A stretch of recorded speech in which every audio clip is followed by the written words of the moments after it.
In this video, I'm going to talk about a serious threat against Android phones. I'm going to show you what you can do until the security patch arrives to make sure that you are not infected or hacked by users that only need your phone number.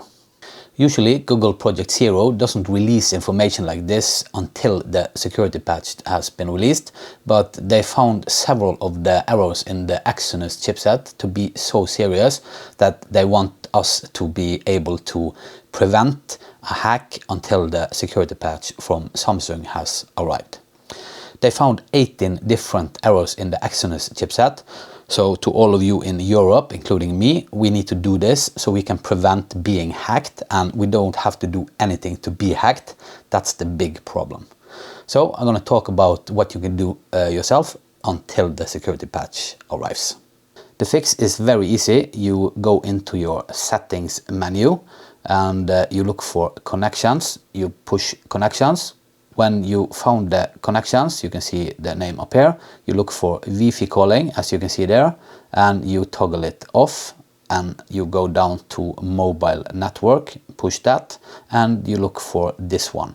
Volte calls SIM1, use 4G data networks for calls whenever possible, and toggle it off. This is what we can do to prevent hackers to get into our phone. We don't have to do anything. All the hackers need to know is our phone numbers. And in Europe, S22 series was one of the most sold phones last year. So there is a very big market for the hackers to try their luck if they have a phone number. So do this now and prevent that from happening. And hopefully Samsung will get out a security patch for this problem for us S22 users with the Exynos chipset very soon.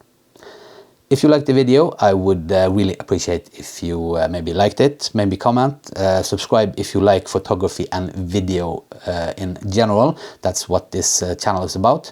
If not, I hope this information helped you, and I'll see you in the next one. Bye bye.